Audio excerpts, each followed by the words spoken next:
पिछले एपिसोड में हमने देखा था कि किन्नान और उसके सारे के सारे दोस्त वगैरह नाइन हेवंस में जाने के लिए निकल चुके थे ताकि वहां जाने के बाद वो अपने नए सफर की शुरुआत कर सकें। तो जैसे वो वहां पर आते हैं उनको एक प्लेटफॉर्म नजर आता है। ये वही प्लेटफॉर्म था जिसके जरिए नाइन हेवंस के अंदर जाया जा सकता है। सभी लोग बहुत ज्यादा एक्साइटेड थे, लेकिन जैसे वो प्लेटफॉर्म का यूज करते हैं ना, वो लोग नाइन हेवन में नहीं जाते बल्कि कहीं और ही जगह टेलीपोर्ट हो चुके थे। और जहाँ पर किन्नान आया था उसको वहां पर सिर्फ वो खुद नजर आता है और एंजल नजर आती है। उसके बाकी के दोस्त कहाँ गायब हो गए किन्नान को पता ही नहीं चलता। तो तब वहां पर एक बंदा आकर किन्नान को शॉकिंग जानकारी देता है कि तुम ना अपने दोस्तों से अलग हो चुके हो और अब अगर तुम्हें नाइन हेवंस में जाना है तो नाइन हेवंस तो खत्म हो चुका है, लेकिन अगर तुम्हें कहीं जाना है तो मैं तुम्हें अपने इमॉर्टल रैम ले जा सकता हूँ। तो ये सुनने के बाद किन्नान बिल्कुल हैरान रह चुका था कि अब वो अपने दोस्तों को कैसे ढूंढेगा। जिसके बाद यहाँ से ये एपिसोड शुरू होता है। तो इस एपिसोड की शुरुआत में किन्नान उस बंदे के साथ सीधा जाकर फाइट करने लग गया था, क्योंकि किन्नान को लग रहा था कि उसके दोस्त जो गायब हुए हैं ना, न जाने उसके दोस्त कहाँ चले गए, उसके पीछे इसी बंदे का हाथ है। और अब यहाँ पर वो बंदा किन्नान को उसके इमॉर्टल रैम में शामिल होने का ऑफर दे रहा था। तो किन्नान से ये बर्दाश्त ही नहीं हुआ कि मेरे दोस्तों को गायब करके अब ये मुझे ऑफर देगा, मैं इसको छोड़ूंगा नहीं। किन्नान तुरंत अपनी पावर का यूज करता है और अपनी उसी स्वॉर्ड का यूज करते हुए उस बंदे को बहुत मारता है। लेकिन उस बंदे के ऊपर ना एक अलग ही तरह का फेदर फॉर्मेशन लगा हुआ था। मतलब वो एक फेदर फॉर्मेशन होता है, उसके ऊपर अटैक किया जाए तो उसका असर उसको नहीं होगा। तो किन्नान देखकर कहने लग जाते कि अरे वाह, तेरे पास तो ये बड़ा कमाल का लाइफ सेविंग ट्रेजर मौजूद है, लेकिन मुझे उससे फर्क नहीं पड़ता। मेरी स्वॉर्ड हर एक ट्रेजर को डिस्ट्रॉय करने के काबिल है। तो किन्नान तुरंत ही वहां पर अपनी फिनिक्स स्पिरिट को समन करता है और उसके जरिए वो सीधा अटैक देकर मार चुका था उसी बंदे के ऊपर, जिस वजह से उस बंदे की हालत खराब हो जाती है। वो कहता है कि अरे अरे यार रुक जा,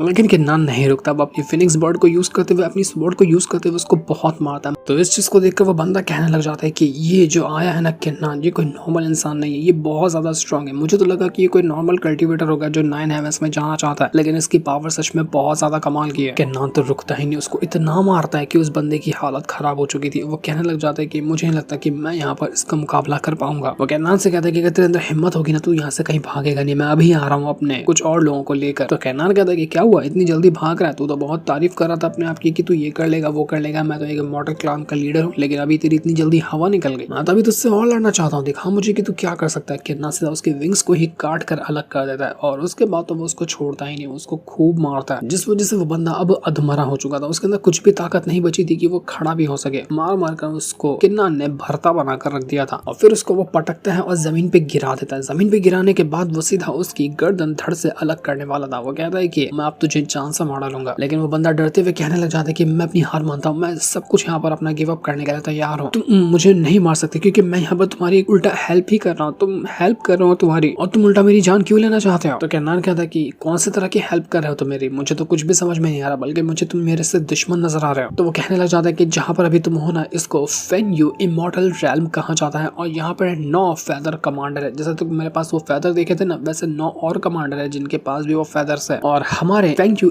इमॉर्टल क्लान का एक गोल्डन विंग किंग है, मतलब एक बंदा है जिसके पास गोल्डन विंग है, वो बहुत ज्यादा स्ट्रॉन्ग है। तो अगर तुमने मुझे मार डाला ना, तो वो किंग जो है वो तुम्हें बिल्कुल भी नहीं छोड़ेगा, वो तुम्हें जान से मार डालेगा। माफ करना, मैंने तुमसे झूठ कहा था कि मैं इमॉर्टल रैम का लीडर हूँ, मैं तो वहाँ का सिर्फ एक कमांडर हूँ। अब तो मेरी जान बख्श दो, मैंने सब कुछ बता दिया तुम्हें। तो ये सुनकर एंजल कहने लग जाती है कि इसका मतलब कि अगर हम तुम्हें यहाँ पर मारते हैं तो वो जो तुम्हारा किंग है उसको तुरंत ही पता चल जाएगा कि हमने तुम्हें जान से मार डाला है। तो वो बंदा कहता है कि हाँ बिल्कुल, मुझे मारोगे तो वो तुरंत आ जाएगा तुम लोगों की जान लेने के लिए। लेकिन किन्नान कहता है कि तेरा किंग किसी काम का नहीं है, क्योंकि उसने जो तुझे ट्रेजर दिया था ना फेदर वाला, मैंने तो उसको आसानी से डिस्ट्रॉय कर दिया, वो तो तेरी जान नहीं बचा पाया। तो जब उसके दिए हुए ट्रेजर इतने कमजोर है तो वो भी तो कमजोर होगा। तो ये सुनकर वो बंदा काफी ज्यादा गुस्सा हो जाता है। वो किन्नान से कहना चाहता है कि तेरा दिमाग तो नहीं खराब हो गया, तू समझता क्या है यहाँ के किंग वगैरह को? तू जानता नहीं कि इमॉर्टल रैम के किंग कितने ज्यादा स्ट्रॉन्ग होते हैं, इतने स्ट्रॉन्ग कि जितने के बारे में तूने कभी इससे पहले सोचा भी नहीं होगा। और यहाँ पर जितने भी 33 रैल्म है ना, उनमें से सिर्फ एक ही ऐसा होता है लॉर्ड जो कि हर एक रैल्म को अपने कंट्रोल में ले सकता है। सारे के सारे किंग वही लॉर्ड बनने की कोशिश करते हैं, लेकिन जो भी लॉर्ड बनना चाहता है ना, उसको इमॉर्टल ट्रिब्यूलेशन से होकर गुजरना पड़ता है। जो ट्रिब्यूलेशन सबसे ज्यादा खतरनाक होता है, कोई भी इसको आज तक पास कर ही नहीं पाता। सारे के सारे किंग वगैरह वहां तक के इमॉर्टल लॉर्ड बनने का सपना देखते हैं। तेरी औकात ही नहीं है, तू तो यहाँ पर किंग को भी कभी नहीं देखा, तू लॉर्ड कैसे बनेगा? बड़ा आया यहाँ पर किंग की बुराई करने वाला, उनको लूजर कहने वाला, तेरे पास है ही क्या? तेरे पास कोई पावर नहीं है। और यहाँ पर आने के बाद तू किंग की बेइज्जती करा। तो किन्नान को ये सुनकर काफी ज्यादा गुस्सा आ जाता है कि तेरी हिम्मत कैसे हुई जो तू यहाँ पर मेरे सामने किसी और की तारीफ कर रहा है, इधर इस टुकड़ों में काट डालूंगा, कोई बचाने के लिए आएगा नहीं तुझे। तभी वहां पर एक शिप आ जाती है जो कि हवा में ही उड़ते हुए आई थी और ये काफी ज्यादा खतरनाक लग रही थी। वो बंदा बताने लग जाता है किन्नान को कि ये जो किंग है ना, उसी की ये शिप है और इसके जरिए सामान को इधर उधर ले जाया जाता है। ये मेरे कंट्रोल में ही आती है, तो मुझे लगता है कि ये ना मुझे ही लेने के लिए आई हुई है कि मैं ठीक भी हूँ या फिर मैं नहीं हूँ। तो मैं तो तुमसे कहना चाहता हूँ कि तुम दोनों सच में बहुत बहुत ज्यादा टैलेंटेड हो, तुम्हारे पास टैलेंट भी ज्यादा है, तुम्हारे पास पावर भी काफी ज्यादा कमाल की है। तो मैं क्या कह रहा था कि अगर तुम लोग यहाँ पर मेरे जो किंग है ना उसके अंडर में काम करने लग जाओगे ना तो तुम्हारा बहुत फायदा होगा। वो तुम्हें भी कोई अच्छी वाली पोजीशन दे देगा, उसके बाद तुम्हारी सारी की सारी परेशानियां खत्म हो जाएंगी। तो बताओ तुम्हें ये ऑफर कैसा लगा? तुम मेरे साथ एक कमांडर की तरह रहोगे, मैं भी एक कमांडर हूँ, तुम भी एक कमांडर बन जाओगे और सारी की सारी जिम्मेदारियां तुम मुझे दे देना, मैं तुम्हारा सब कुछ हैंडल कर लूंगा, लेकिन उसके बदले तुम्हें मेरी जान बख्शनी होगी। तुम मुझे नहीं मार सकते यार, तुम मुझे मत मारो, मैं एक कमांडर हूँ, कमांडर को ऐसे नहीं मारा जाता है। जो भी आज यहाँ पर हुआ है, तुमने जितनी भी मुझ पर अटैक किया है ना, मैं सारे अटैक को भुला दूंगा और हमारी दुश्मनी खत्म करते हुए दोस्ती की नई शुरुआत करूंगा, बस तुम मेरी जान बख्श दो।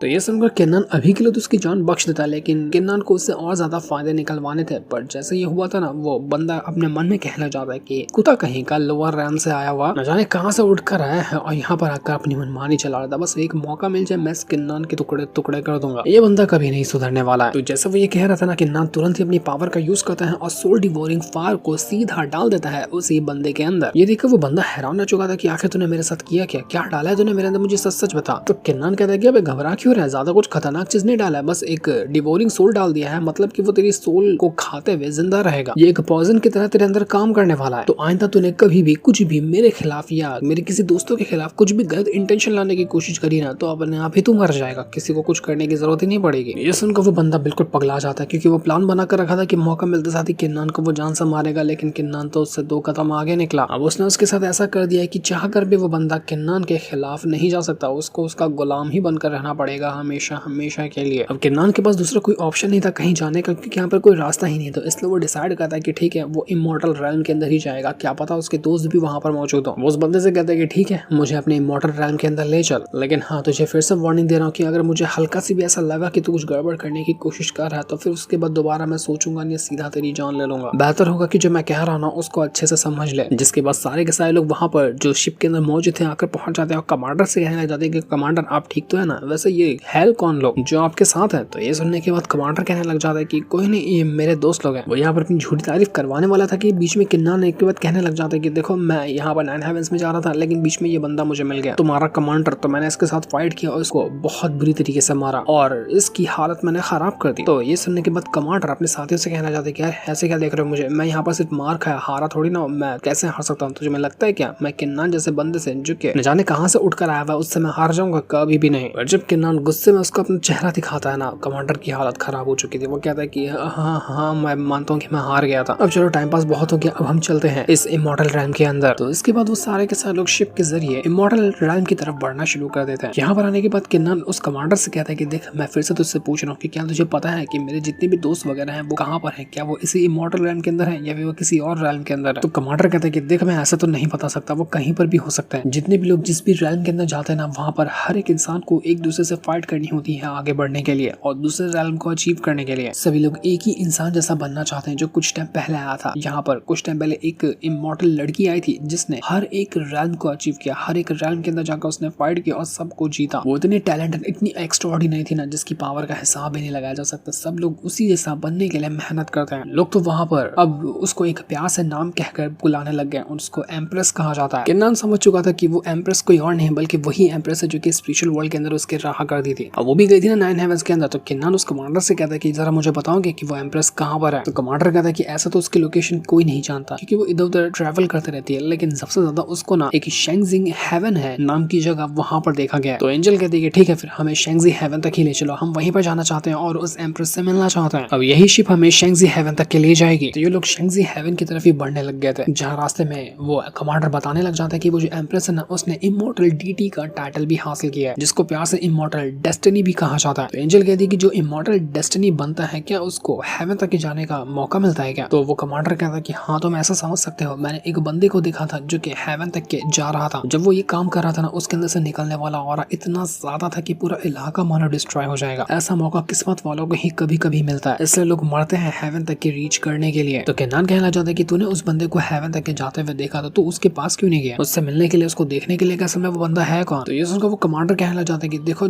जहाँ पर वो लोग हेवन तक के जाते हैं ना, वो एक गुफा जैसी जगह होती है और वहाँ पर जाने के लिए एक एसेंशियल टोकन लगता है। जिसके पास टोकन होगा वही वहाँ पर जा सकता है, उसके बगैर कोई भी वहाँ नहीं जा सकता। तो ये सुनकर एंजल कहने लग जाती कि क्या बकवास बात है, यहाँ पर अब इमॉर्टल वगैरह को भी टोकन लगने लगेंगे हेवन तक के जाने को, ये तो बिल्कुल बेकार बात हुई। वैसे तुम्हारे पास तो टोकन होगा ना, तुमको वो जो किंग है उसने तुम्हें दिया होगा टोकन, तो क्या हमें बताओगे कि वो टोकन दिखता कैसा है। तो ये सुनकर वो कमांडर कहता है कि अरे मेरे पास वो टोकन नहीं है, नहीं रहता तो मैं उस इमॉर्टल को हेवन तक के जाते हुए नहीं देख लेता उसके करीब जाकर। तो किन्नन समझ जाता है कि यहाँ पर जितने भी कमांडर वगैरह ना, उनको कोई खास रिस्पेक्ट नहीं दी जाती है। वो किंग जो है उनको खाली एक गुलाम की तरह ट्रीट करता है, खाली बनाकर छोड़ दिया है, वैसे कुछ फायदा निकालता नहीं इनसे और न ही इनको कुछ रिसोर्सेस वगैरह देता होगा वो। इसके बाद जैसे ये लोग आगे बढ़े थे ना, वहाँ पर एक पोर्टल क्रिएट हो जाता है और पोर्टल सीधा उनको ले जाता है वही इमॉर्टल रैम के अंदर, जहाँ पर वो शेंगजी हेवन हो सकता है। और वहीं पर मुलाकात होगी किन्नन की उस एम्प्रेस के साथ। जैसे ये लोग यहाँ पर आए थे, जगह तो बहुत ज्यादा कमाल की लग रही थी, इमॉर्टल रैम बहुत ज्यादा सुंदर थी। एंजल तो काफी ज्यादा खुशी आती कि कितनी प्यारी जगह है। कमांडर बताने लग जाता है कि जहाँ पर हम अभी मौजूद है ना, ये इमॉर्टल रैम का सबसे बड़ी सिटी है। यहाँ पर दूर दूर से लोग सामान वगैरह खरीदने के लिए आते हैं। जगह बहुत ज्यादा कमाल की है। जैसे तुमने कहा था मैंने वो कर दिया है। अब यहाँ से तुम्हें खुद के दम पर ही शेंगजी हेवन को ढूंढना होगा और यहाँ पर तुम्हें ट्रैवल वगैरह करने होंगे। अब तुम मुझे छोड़ो और मेरे अंदर से जो पॉइजन डाला है उसको बाहर निकालो। तो किन्नन कहता है कि यार मैं तो मजाक कर रहा था, मैं तो तेरे अंदर कुछ भी नहीं डाला था, बस तुझे डरा रहा था, तू ऐसे ही डर गया। तो ये सुनकर कमांडर को सदमा लग जाता है कि यार तो मुझे बेवकूफ बना रहा था और मैं इतना बड़ा वाला इसके वजह से बेवकूफ बन गया। एंजल भी मस्त यहाँ पर उसको चढ़ाती है और चढ़ा कर भाग जाती है वहां से कि बड़ा मजा आया तुझे उल्लू बनाकर, तो है ही पैदा हुआ उल्लू, तो तुझे उल्लू बना दिया तो कौन सी दिक्कत वाली बात कर दी हमने।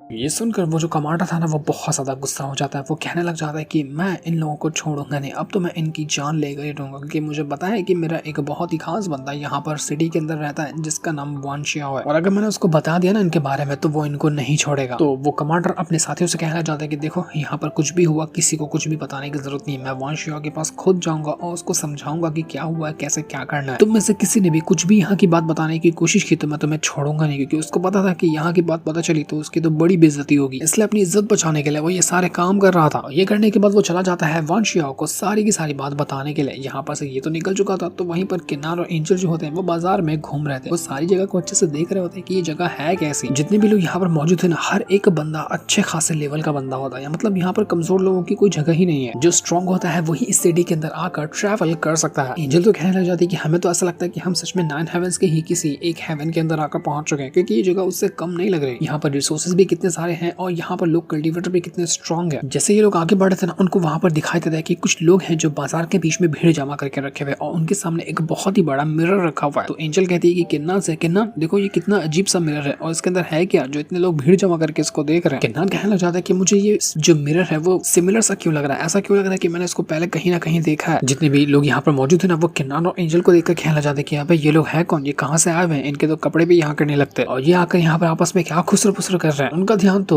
एंजल और किन्नन की तरफ ही जा चुका था। साथ ही साथ कुछ और लोग भी यहाँ पर मौजूद थे जो आपस में बातें कर रहे थे कि तुम्हें पता है इस साल ना इमॉर्टल किंग वेनलैंड जो है ना, उसने डिसाइड किया है कि वो 30 एस्केंशन टोकन जो है वो लोगों को देगा। खाली इमॉर्टल किंग वेनलैंड जो है ना वो नहीं, बल्कि और भी कई सारे इमॉर्टल किंग हैं, जिनमें से 2 और ने यहाँ पर वादा किया है कि वो और भी 20 टोकन को ऐसे लोगों को देने वाले हैं। सब तो यहाँ पर कई सारे टोकन निकाल रहे हैं, लेकिन वो जो एम्प्रेस है ना वो सिर्फ एक टोकन बाहर निकाली है। वो किसी ऐसे की तलाश में है जो सबसे ज्यादा काबिल हो, उसी को वो अपना टोकन देगी। मुझे तो समझ नहीं आ रहा कि आखिर वो कौन सा बंदा यहाँ पर बाहर निकल कर आएगा जो कि एम्प्रेस का टोकन हासिल करेगा, क्योंकि एम्प्रेस सब कुछ रिजेक्ट करते जाती है, कोई भी उसको पसंद आता ही नहीं है। तो आखिर वो कौन सा बंदा होने वाला है जो उसे एम्प्रेस को इम्प्रेस करेगा और इस काबिल होकर दिखाएगा कि वो एम्प्रेस वाला टोकन हासिल कर सके, क्योंकि उसका जो टोकन है ना वो सबसे ज्यादा कमाल का है। तो एंजल और किन्नन उन लोगों से कहने लग जाते हैं कि एम्प्रेस, तुम जानते हो क्या एम्प्रेस कहाँ पर रहती है, क्या तुम मुझे उसकी लोकेशन बता सकते हो। तो ये सुनने के बाद वो लोग कहने लग जाते हैं कि तुम इस सिटी के अंदर पहुंच गए, लेकिन तुम्हें अभी तक ये नहीं पता कि वो एम्प्रेस कहाँ रहती है। नए नए उड़ कर आए हो क्या यहाँ पर तो हर एक इंसान एम्प्रेस को जानता है। वैसे तुम गधे लोग कहाँ से रेंगते हुए यहाँ आकर पहुंच गए, क्योंकि तुम तो बिल्कुल भी यहाँ के लगते ही नहीं हो। तो ये सुनकर किन्नन कहना चाहता है कि तुम जिस एम्प्रेस की बात कर रहे हो ना, मैं जानता हूँ कि वो कहाँ से आई है, उसका पास्ट क्या है। वो एक लोअर रेल्म से पहुंची हुई यहाँ तक आई है और उसने अपने टैलेंट के दम पर हर चीज को हासिल किया। तो वो बंदा कहता है कि हाँ मानता हूँ कि वो लोअर रेल्म से आती है, उसका बैकग्राउंड भी काफी ज्यादा मिस्टीरियस है, लेकिन उससे कोई मतलब नहीं है। उसने जो अपना टैलेंट दिखाया ना वो सबसे ज्यादा कमाल का। ये बंदा तो लग रहा था कि एम्प्रेस को इम्प्रेस करना चाहता है। वो कहता है कि यहाँ पर 33 रेल्म है और हर रेल्म के अंदर अंदर जितने भी टैलेंटेड बंदे हैं ना, उनकी अगर लिस्ट बनाई जाए तो उनमें नंबर 1 पे वही एम्प्रेस आती है, क्योंकि सबसे ज्यादा फास्ट तरीके से उसी की पावर इंक्रीज हो रही है और उसका मुकाबला करना सभी के लिए इम्पॉसिबल है। ऐसा कहा जाता है कि वो जो लॉर्ड वगैरह है ना, सिर्फ वही उसके मुकाबले के हैं। अगर थोड़ा टाइम और दिया जाए एम्प्रेस को तो आगे चलकर वो लॉर्ड वगैरह को भी हरा देगी। इतनी ज्यादा वो स्ट्रॉन्ग हो चुकी है कुछ ही टाइम के अंदर जिसका हिसाब भी नहीं लगाया जा सकता। वो लॉर्ड वगैरह के ऊपर आते हैं दाओ लीनिएज के जो कल्टीवेटर वगैरह होते हैं, वो जो कि बहुत ज्यादा स्ट्रॉन्ग होते हैं और उनमें से कुछ ऐसे बंदे हैं जिनका ध्यान ना एम्प्रेस की तरफ गया, वो उसको देखकर इम्प्रेस है, वो उसकी पावर की सराहना करते हैं। एम्प्रेस का तो फ्यूचर सेट है, वो बहुत आगे जाएगी। हम तो बस इस इंतजार में है कि हमें एक झलक मिल जाए एम्प्रेस को देखने की, इसलिए तो हम यहाँ पर लाइन लगा के खड़े हैं। एक बार हमें वो देखने मिल जाना तो मजा ही आ जाएगा। केनान कहता है कि यहाँ पर तुम लोग जो तमाशा लगा के खड़े हो, क्या यहाँ पर कोई कंपटीशन होने वाला है क्या? मुझे बताओ कि यहाँ पर चल क्या रहा है, लोग इतनी भीड़ क्यों लगा कर रखे हुए हैं? तो वो बंदा कहता है कि हाँ, तो यहाँ पर क्या हम अचार डालने के लिए आए? हम यहाँ पर कंपटीशन लड़ने के लिए आए हैं, जो जीतेगा उसी को वो टोकन मिलेगा। क्योंकि तुम्हें पता होगा कि वो टोकन के जरिए एंशिएंट जो गुफा और रुइंस वगैरह ना, उसके अंदर जाया जा सकता है, जहाँ पर वो कल्टीवेटर वगैरह हेवन तक के रीच करते हैं। वो जगह ट्रेजर से, वो जगह कल्टीवेशन रिसोर्सेज से भरी होती है, तो हर लोग यहाँ पर मरते हैं टोकन हासिल करने के लिए। उसी के लिए हम यहाँ पर जमा हुए हैं, कॉम्पिटिशन करेंगे और टोकन जीत कर दिखाएंगे। तो अब जितने भी लोग यहाँ पर मौजूद थे ना, वो मिरर के अंदर यहाँ पर बैटल को देख रहे थे और उनको मिरर में नजर आता है कि एक बंदा है जिसके पास विंग्स हैं, वो बहुत ज्यादा कमाल का लग रहा था। उसके विंग्स जो होते हैं ना, वो गोल्डन विंग्स थे और उसने अब तक के न जाने कितने ही लोगों को हरा दिया था और अभी भी वो वहां पर लड़ाई करने के लिए तैयार था। तो उसको देखने के बाद बाकी बंदे किन्नान को बताने लग जाते कि तुम्हें पता है वो जो किंग है ना, गोल्डन विंग किंग जो है, उसका बेटा है ये। लोग उसको लिटिल गोल्डन विंग किंग कहते हैं और इसका असली नाम जो है ना, वो वान शियाओ है। वही वान शियाओ जिसके बारे में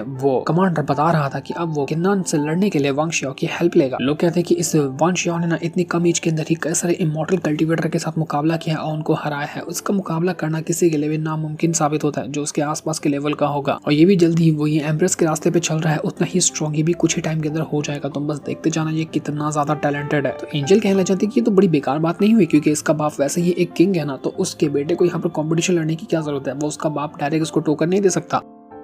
तो वो बंदे कहने लग जाते कि तुम ना एक चीज को भूल रही हो, यहाँ पर हम नॉर्मल टोकन को लेने के लिए नहीं आए हैं, बल्कि एम्प्रेस वाला टोकन लेने के लिए आए, क्योंकि एम्प्रेस का सिर्फ एक ही टोकन है, उसको लेने के लिए यहाँ पर कंपटीशन हो रहा है। वान शियाओ भी उसी को लड़ने के लिए आया कि अगर कंपटीशन में वो जीता है तो एम्प्रेस का टोकन उसको मिलेगा। तो वही वान शियाओ जो होता है, जितने भी बंदे वहां पर उसके साथ मुकाबला करने के लिए आए थे ना, वो सभी को अपने ऑरा से ही हरा देता। कोई भी उसके सामने खड़ा ही नहीं हो पा रहा था। उसके साथ मुकाबला करना तो बहुत दूर की बात है, सबकी हालत खराब हो जाती है। केनान को पता था कि अगर यहाँ पर ये बैटल हो रहा है ना एम्प्रेस के टोकन वाला, तो एम्प्रेस भी उस बैटल को देखने के लिए जरूर आई होगी। तो वो उनसे कहता है कि तुम मुझे बताओ ये बैटल अरीना कहाँ पर मौजूद है, मैं जा रहा हूँ उसके अंदर उस कंपटीशन के अंदर पार्टिसिपेट करने के लिए। तो वो बंदे बता दे कि तुम्हें पहले रजिस्टर करना चाहिए था खुद को, अब बहुत ज्यादा लेट हो चुका है। और बाकी के जो इमॉर्टल किंग वगैरह ने अपने टोकन निकाले थे ना, सबको पहले ही लोगों ने जीत लिए हैं। तो केनान कहता है कि मुझे बाकी के टोकन से कोई मतलब नहीं, मुझे चाहिए एम्प्रेस का टोकन और इसको मैं हासिल करके रहूंगा। तो मुझे बस बताओ लोकेशन की कहाँ पर ये बैटल हो रहा है, मैं अभी जा रहा हूँ उसको लेने के लिए। तो ये सुनकर तो सारे लोग केनान का मजाक उड़ाने लग जाते हैं कि यार बड़ा आया अपने आप को होशियार समझने वाला, ठीक है तुम्हें ज्यादा चर्बी चढ़ी है ना, तो जाके ले ले टोकन, हम भी तो देखेंगे कि तू कितनी बड़ी बेइज्जती करवा कर वहां से लौट कर आता है। वो बैटल अरीना की लोकेशन किन्नान को बता देते हैं। अब किन्नान के ऊपर था कि वो उस टोकन को हासिल कर पाता है या नहीं कर पाता है। किन्नान को ये करना ही होगा अगर उसको एम्प्रेस से मिलना है तो, लेकिन क्या किन्नान यहाँ पर ये काम कर पाएगा, वो तो हमें नेक्स्ट एपिसोड के अंदर पता चलने वाला है, जिससे इनको दिखाते। साथ ही ये वाला एपिसोड यहीं पर एंड हो जाता है। Thanks for watching.